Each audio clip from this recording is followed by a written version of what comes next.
How's it going, everybody? This is Than from Tidal Gardens, and I just reached 1,000 subscribers on YouTube, which is freaking mind-blowing. I wanted to first say thank you so much for subscribing. When I first started this channel about a year and a half ago, I had no expectation that I would ever actually develop this kind of following. I mean, I realized that reef aquariums were kind of a niche thing, and it's absolutely fantastic that you guys have really taken a liking to it. So I absolutely appreciate the support. It makes it much easier to make more videos knowing that there are people out there that are kind of anticipating the next one. So thanks again. I had entered a business plan competition. I was in business school at the time, and I was doing some business consulting, things like that, and I decided to enter this business plan competition that was going on in Cleveland. And the grand prize was no joke. It was $30,000, and it is clearly enough to certainly get the ball rolling with the business. And I went absolutely crazy. I said, I'm going to win this competition. And after I had written this business plan, I actually went to a designer and had him design every single page of the business plan as if it was like a prospectus or something. And I won, thank goodness. Actually, show you this right here. So that's me. And there's actually 3 grand prize winners that won the 30 grand. Each one of them won 30 grand. And these ladies up here were actually a couple of my business clients. So I was like all over this entire competition. Now, these guys down here, I never actually met. But ironically, these guys are filmmakers. And I kind of wish that I knew those guys because I could probably ask them a whole bunch of questions. But that's kind of how this business got started.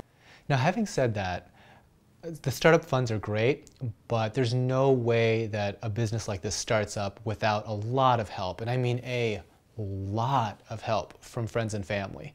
Tidal Gardens would not exist without their help. Simple as that.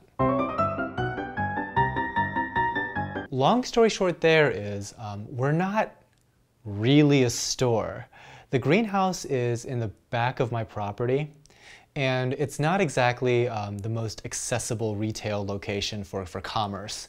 So that's probably the #1 reason why we don't have just like, a 9-to-5 schedule there.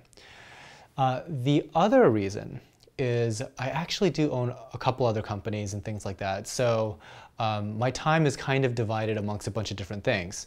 And we try to be as accommodating as possible for appointments. So if you do want to come and visit, trust me, we can find a time and place to do that. We just need to make sure that, like, for example, I'm not out getting groceries or something like that. That's pretty much it. Here's my thing when it comes to supplements to maintain water chemistry. I kind of try to keep things as simple as possible.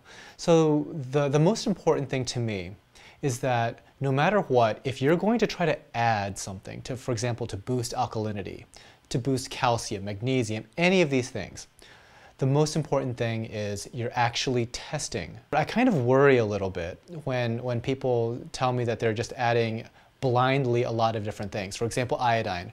I know for a fact 99% of everybody out there does not test for iodine. Why are you adding it? Blindly adding anything into your reef tank, I certainly would not recommend doing that. The other issue that I have with I guess like trying to get at certain numbers with your water chemistry is you can pretty much figure out what it's supposed to be. There's plenty of resources online that says what natural salt water is. Shoot for those numbers if you're going to shoot for anything. Sometimes people, I think, get fixated on a certain number, like I need my calcium at 450. I need to hit that to keep stony corals. Probably not true. A little bit of a story about my greenhouse. When I first started out, I figured, each system's 1,000 gallons. I probably don't have to test for anything because nothing big is going to happen in 1,000 gallons of water, right? Not true. So what happened was I didn't test for something like 2-3 years. And when I did finally test, my calcium was probably right around 300. Alkalinity was maybe 5. And who knows, it could have been that way for years. and I was growing stony corals. So I guess don't get fixated on the number so much. Shoot for the natural saltwater levels if you're going to shoot for anything. Work on your awareness of the actual inhabitants, and make sure that they're growing and happy. All right, that pretty much does it. Thanks again, and post in the comments below if you have any other questions, and perhaps I might use them for the next Q&A.